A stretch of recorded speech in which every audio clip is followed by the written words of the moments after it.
Okay, good afternoon, everybody. Before our session, I want to show you a short film that describes our organization, our institute, Shem Olam, that is a partner here in this very important conference. And in this film, you will see a little bit about the concept and also about the doing of Shem Olam in Israel. That is today the second biggest institute in Israel in the field of education, and the same also is very unique about the whole concept and idea of how to see and to understand the narrative of the Holocaust. I will speak about it later on. It's about a 5-minute film, and we will start. גופות של נשים יהודיות שהתאבדו על גדר חשמלית, להוריד ולשים אותם בזהירות אחד על יד השנייה ולא לזרוק אותם לערימה, זה מעשה אנושי. בחרנו לשמור על האנושיות שלנו. באמת השאלה הגדולה היא מה מעבירים לדור הבא. הרבה מספרים את הסיפור של השואה. השאלה היא מה מספרים. האם נתונים ומספרים או את הרוח הגדולה. For over 20 years, the Shem Olam Institute has researched and documented the Holocaust and instilled Jewish insights and values in the next generations. The Shem Olam Institute fills a central role in leading a narrative of teaching the Holocaust to the next generations in Israel and all over the world.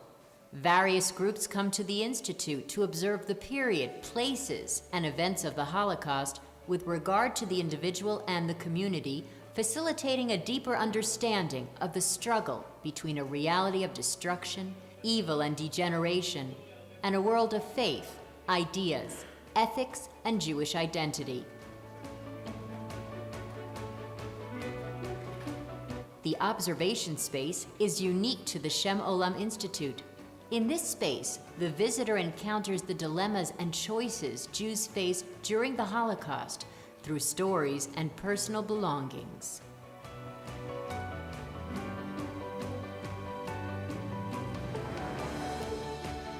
הבגד הזה שעשה דרכו ממחנה הסגב דאוטברגן עד לארץ ישראל יועבר באהבה למכון שם עולם. מכון שם עולם הזמין אותי שנה שעברה למסע לפולין. ולמסע הזה אני הכנתי לעצמי דיסקית שחרטתי עליה. לכל איש יש מספר, וכתוב שם המספר של אבא שלי שחרוט על זרוע השמאלית שהוטבע לו באושוויץ, והמספר האישי שלי בצבא הגנה לישראל, והמספר של בני בצבא הגנה לישראל. Tens of thousands of students from Israel and all over the world participate in the Institute's trips to Poland, including artists and influential dignitaries from the public sector. אבא שלי הוא היה מה-VIP כאן, כמו שהוא אומר. יש לו מספר על היד. ומזמן רציתי איך אני מנציח את המספר שלו, ועשיתי לי דיסקית, לכל איש יש מספר. דיסקית זה זיהוי שלך. זיהוי שלי. אבל יש בזיהוי הזה של המספר של אושוויץ, את המספרים האישיים שלנו, שזה ההמשך וזה התקווה. Shem Olam offers the Circle's Journey, 4 days of travel throughout Israel which deal with the issues and dilemmas of the Holocaust period from the viewpoint of the rebirth of Israel and the society we live in today. The trips are led by guides who've undergone in-depth training. Shem Olam's prestigious 8-month training course takes place in Israel and Poland. Besides the comprehensive study of the historical facts, the guides are introduced to alternative routes in Poland, where together they study a new site tour groups haven't seen yet. אני הפקדתי את הספר הזה בשם עולם, ואני בטוחה, אני בחרתי בכוונה את שם עולם, מהמקום הטוב ביותר להעביר לדורות הבאים את הסיפור הזה. ואני בטוחה שהם יעבירו אותו בצורה ערכית, בצורה טובה, הכי טובה שאפשר. אמא שלי, זמן עושה את שלו, היא לא זוכרת את השם של את השם של המקום שהיא הייתה, ולי מאוד חשוב לדעת באיזה מקום היא הייתה. The Shem Olam Institute conducts a unique course for the second generation. The participants process their parents' story and their personal experience in the shadow of the first generation and acquire skills for passing the story on to future generations with all its power and meaning. Israel's official institutions recognize the national importance of the Shem Olam Institute's activities. This recognition is manifested by cooperative efforts with institutes of higher education throughout Israel, annual courses, and special projects. International researchers trained in history, Judaism, psychology, sociology, and education work in the Institute's research department. The department serves as an exclusive authority and source regarding the Jewish struggle and spirit during the Holocaust. A special team is studying Holocaust denial as part of modern anti-Semitism. The results of the studies are submitted to decision makers in Israel and abroad. The Institute's research and education projects are based on a wide variety of newly discovered archives, documentation, acquisitions, and photographs of archive material from all over the world. In Israel, the material is cataloged, preserved, and placed in the Shem Olam Institute's archives, which contain over 1 million documents and exhibits. The Shem Olam Institute works with the Holocaust Museum in Washington, Yad Vashem in Jerusalem, the Jewish Archive in Warsaw, and other institutions. The Shem Olam Institute produces documentary and feature films. The use of cinema places the Shem Olam Institute's ideas at the heart of the public discourse on the appropriate way of conveying the memory of the Holocaust. אני רוצה לתת לכם חידה קטנה. תחפשו כאן משהו אחר.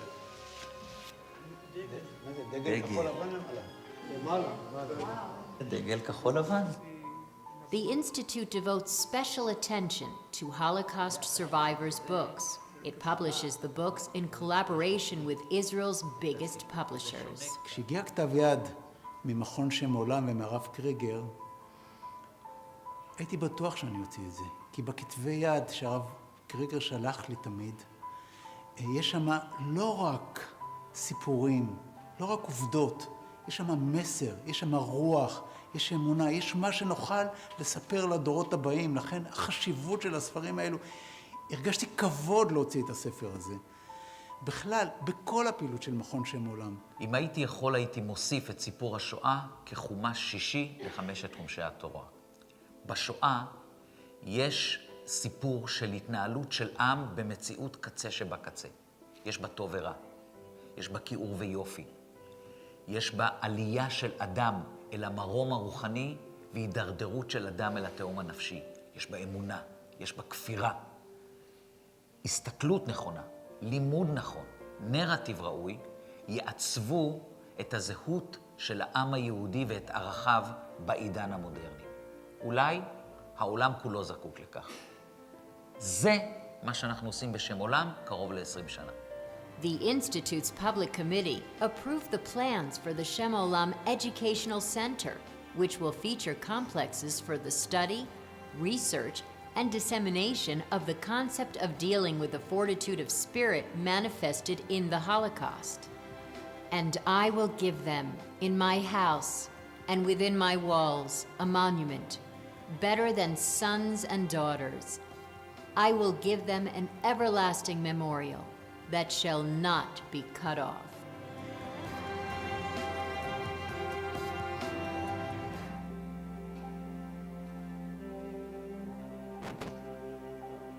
This session is going to deal about educational issues and memorial places in all kinds of societies and places all over the world. And we will have the opportunity to hear from all kinds, as I said already, places, and also different ages, elementary schools, high schools, universities, and the public. I will try to explain a little bit more and to understand more than what you saw in the film, the concept of Shem Olam. the concept, the educational mostly concept of Shem Olam that you can see, and also the historical concept that you can see in our research and in our educational department. 70 years after the Holocaust, it's already a unit of time that can bring us to another perspective to examine the narrative that we deal with about the Holocaust in those 70 years. In those tens of years from the Holocaust till today, the narrative was focused mostly, first of all, in describing the matter, describing the issues, but maybe we didn't really realize that those descriptions were through the German eyes. Through the German eyes was primarily showing to us the process of humiliation, of starvation, of dehumanization, about murdering, about camps, about ghettos, about places. But our main mission is to try to see through the Jewish lenses, to try to understand and to see the story through the Jewish lenses on the same place, on the same time, but totally another aspect. The lenses, the Jewish lenses can show us also, in the same time, the evilness. They can reflect us also how was the behaving of the German and people that support them. But in the same time, they can reflect to us how people coped with the situation, the strongness of people as individuals and as collectives. It doesn't really dim anything from the story and it doesn't really put aside the evilness and the brutality of the Germans and their supporters, but it put us maybe to understand and to see now another narrative of the story, a narrative that combined together two main paragraphs. It's not one main paragraph about the German doing and then what was the reaction of Jews. It put us in the same time what was the Jews and how Jews reacted in the same time. In this narrative, we have to understand that the Holocaust, that was maybe the horrorest and the biggest tragedy of the Jewish nation in the modern history, still is not cut off. It's not really another part. It's one part of a very long Jewish history of thousands of years. History of how people suffered and how people struggled. How people were killed and at the same time how they didn't give up. And when we go into the understanding and we will understand how those occasions in this long history shaped their inner world reaction and behavior, then we will understand that the Jewish life was based on, maybe we can say, a metaphysical principles. In those other nations, in such a long history, really most of them, and maybe all of them, didn't really manage to exist, didn't really manage to still be alive. And it always was a kind of a question of very deep understanding have to be, what was a secret, even that it's not really a secret, yes, of this nation to manage to be still alive after again and again and again, after every period time, another pogrom, another attack, another execution, something like this. And we want, as I said, when we know and we realize the reaction also in the Holocaust, it had a kind of, we can understand that they build a kind of an attitude of response.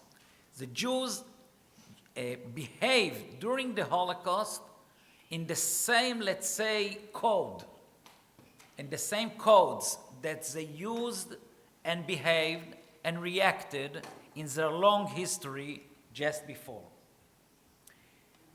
We can reflect it also in this way.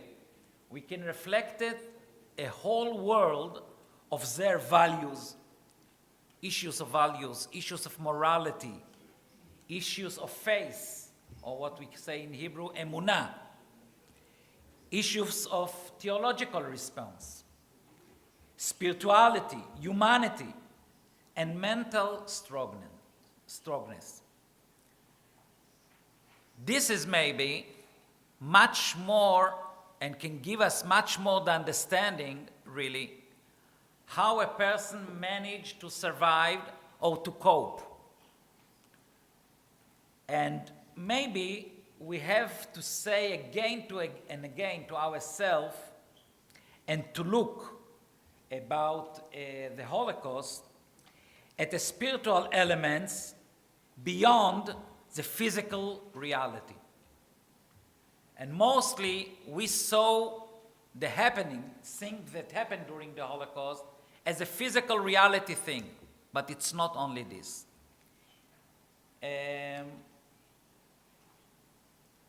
When we can take the narrative and the understanding of the Holocaust to this kind of understanding and narrative,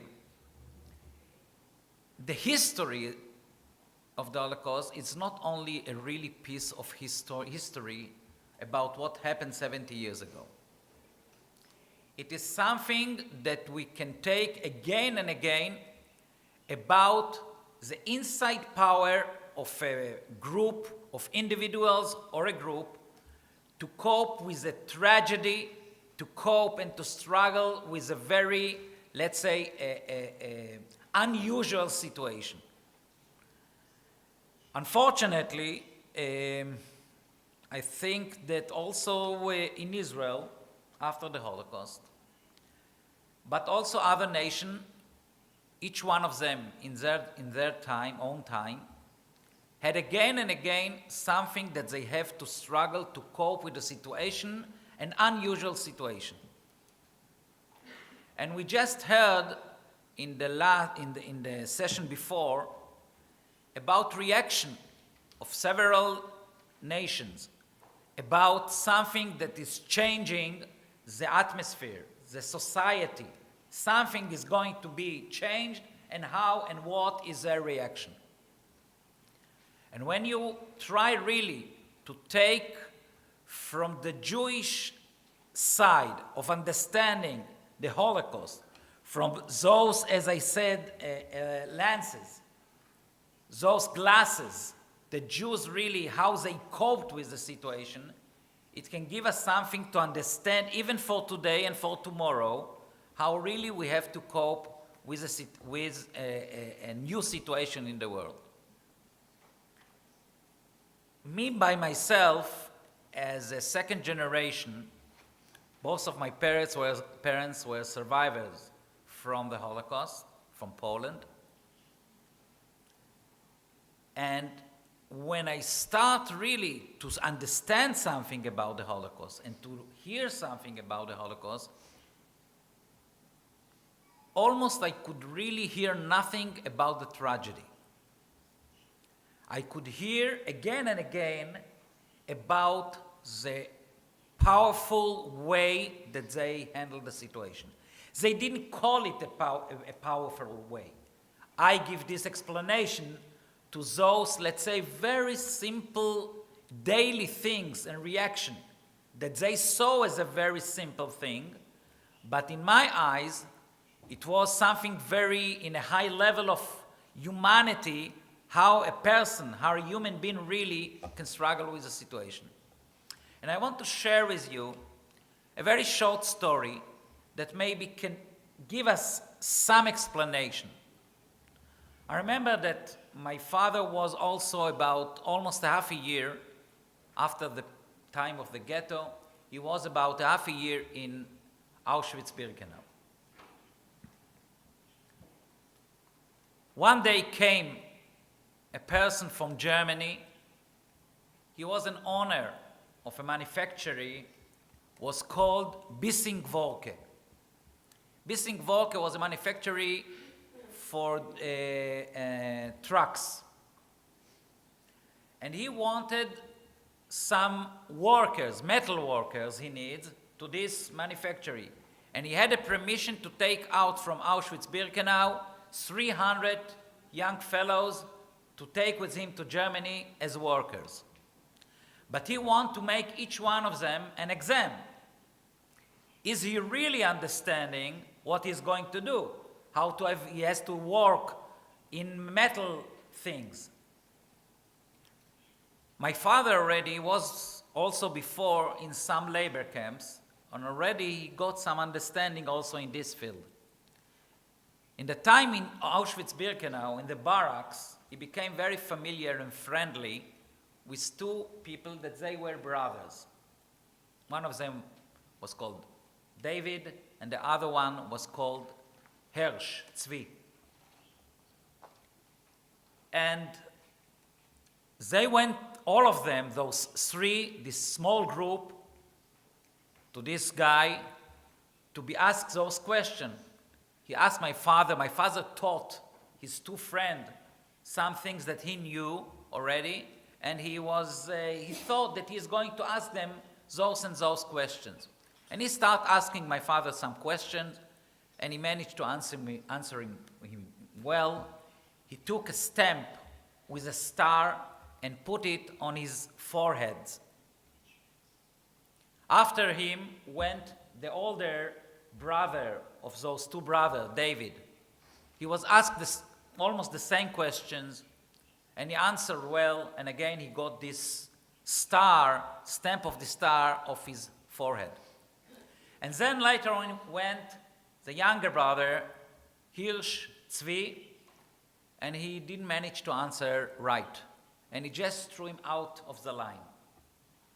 And my father, because all of them that already had a star on their forehead could go wherever they want, because this was the sign, he went aside, called Tzvi, and told him again all kinds of how and what you have to do if you want to work in this field, and go again and have again this exam.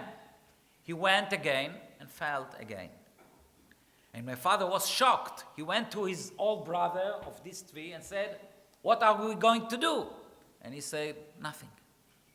You see, twice he didn't manage to do nothing.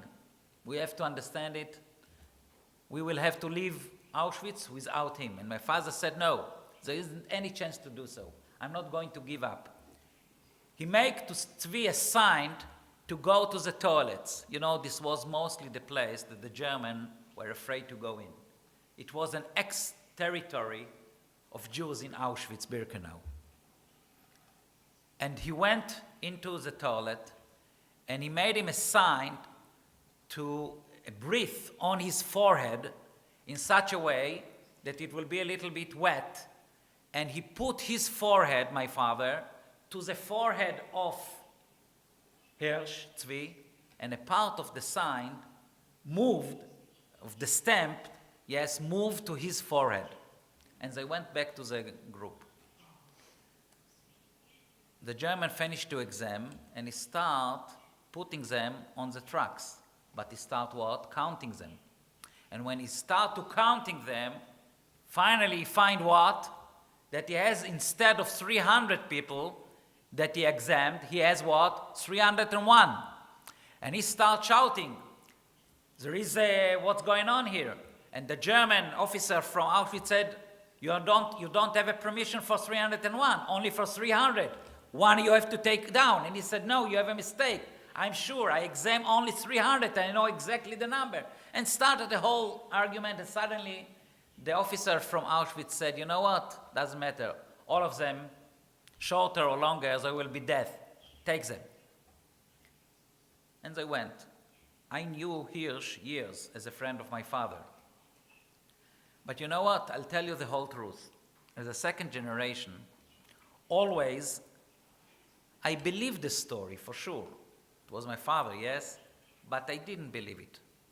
I didn't believe it. Why? Because in my understanding of a young fellow in Israel, this is not the story of the Holocaust. The story of the Holocaust is a story of frightened people. It's a story of people that really didn't do nothing, that didn't really cope and struggled with the situation. And how can it be that again and again and again the story of my father is just the opposite? You know what was my proof? Years later, when I became already an historian. And I had relationship with historians in all places in the world. And one historian, a guy from Germany, wrote a whole research about Bissing Vorki manufacturing. And he wrote the date. And three groups went out from Birkenau to this manufactory. The first one was of 530 people. The second one was 450 people. The third one was 301. And this was for me the proof that the story and the narrative that I heard as a boy, this is maybe the story that, because a lot of explanation, and it's not now the time to give those explanations, but a lot of explanation we ourselves, as survivors, I mean our parents, yes, and Jewish nation, and historians, and everybody, why really we took this part of the story to put the Jews only as victims, and they were victims, but without really understanding and to go deeper to understand how they really coped and struggled. This is our uniqueness also in the educational department of Shem Olam. And in this way, it's not become to be only a story of the past, it's become to be a story of today and of the future. And I can see also the influence of people that come from all over the world. We had a group from China. And I really asked myself, what are we going, our staff are going to do to deal with the group from China about the understanding of the Holocaust through the Jewish glasses. And when they went out after the tour, they said, you know, it's not the same situation. But we also, as Chinese, we were in concentration camps that were built by the Japanese. We are asking ourselves, did we also struggle and find the same way to struggle with the situation? Thank you very much.